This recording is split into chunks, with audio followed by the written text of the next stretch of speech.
Today we are going to discuss one of the most important question of class 12 board examination this year.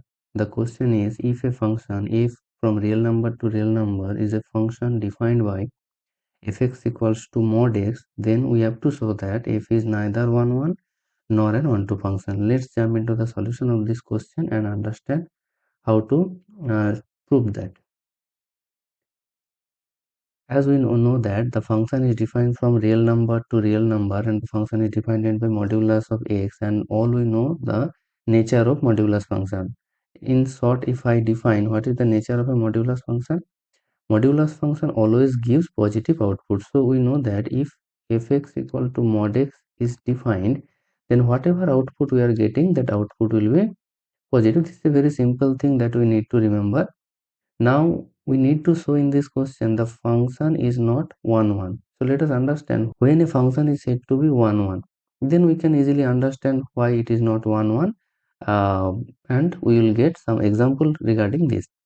A function f is said to be 1 1. We know that there is some general structured way to prove that it is a 1 1, that I can say if x1 and x2 are two elements from taking from the domain, and if we consider fx1 equals to fx2, then we need to show that x1 equals to x2. If that happens, then we show that it is a 1 1. And one of the other aspect of showing 1 1 is if 2 points we are taking from domain, and we can consider x1 not equals to x2, which shows that fx1 also be not equals to fx2. That means if the points are not equal, then image will also not be equal. And the first scenario we have discussed, if the images are equal, then the points must be equal. That means if the elements of the domain are uniquely connected to the elements of the codomain. Codomain might have extra element. For the case of 1 1, it doesn't matter, but it cannot be the scenario that two elements or more than two elements are connected to a single element of the domain. For the case of 1 1, that is necessary. Now, as we have to show that it is not an 1 1 function, that means it violates that rule. So whenever we are showing anything not possible or not satisfied the condition, we need to find a counter example. How to find a counter example? Let us take 2 point x1 equals to I am considering -2, and x2 equal to I am considering +2. Now let us take the images of these 2 points. F of x1 will be f of -2, and as the function says, it is modulus of x. Now x is -2, so modulus of -2, which is 2, because we know that modulus function always gives positive output. So if we put negative, even if the result will be positive. So f of x2, let us take the image of the other point, which is f of 2, and it is already positive, so modulus function has nothing to do, already it will be a positive output. Now if you observe the outputs of the function, then we can easily conclude f of x1 equals to f of x2, because both are equals to 2. As the condition of 1 1 says that if you observe the condition 1, whatever we have discussed, that if f of x1 equals to f of x2, it requires that x1 equals to x2 to become 1 1.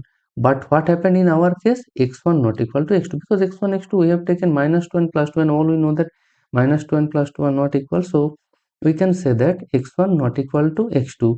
So therefore this does not satisfying the condition of 1 1. So it is not an 1 1 function. So multiple example you can take, -1 +1 you can also take, -5 +5 also you can take. So infinite numbers of examples you can have. So take the same magnitude value but in different symbol. So you can have that example. Now let us jump into the question that why not on 2. Again I have said, as I mentioned, that whenever something not to prove, we have to take a counter example. So on 2ness defined that every element of codomain must have at least one preimage. So definitely whatever the number of element a codomain contains, every element must have an preimage or must be matched with one of the element of the domain. Now, as we have said that in the beginning, that function or modulus function always gives positive output, but the function is defined on the real number. That means we know that if the real number can be divided into three parts: 0 and positive side, that is right side of 0, and the negative side. As it provides only the positive output, then we can say that if we take any element from the negative side, they will not be matched. Let us take an example and understand the concept. So supposedly I am taking minus 5 belongs to real number, as this real number domain and codomain both are real numbers. So for easy understanding I am saying from codomain I have taken minus 5. So that is the scenario. Supposedly minus 5 I am taken from the codomain. Now I want to find which of the element of the domain is connected to minus 5. Are there any element which is connected to minus 5? So if possible, let x is such element which is connected to minus 5. Then we can say that f of x equals to minus 5. Now as per the function's definition, f of x is defined as modulus of x. So modulus of x becomes minus 5. Now our concept says that no element of x has such value whose modulus becomes negative, because you can take any of the example modulus functions graph also. If you consider that there is no output which is negative, so mod x equal to minus 5, it's never possible. We can say that not possible for any value, for any value of x belongs to real number. There is no such real number whose modulus is negative. So minus 5 clearly doesn't have any pre-image. Similarly, any of the negative values, minus 3.2, minus 9, minus root 5, anything you can take, whatever the values you are taking negative of the codomain, that are not connected to any of the element of the domain. So which again violating the condition of onto-ness. That's why this function is also not onto. Understand the concept and definitely prepare that kind of question. I will definitely in future videos I will give some of the good questions explanation which might be very important in your future time. Thank you.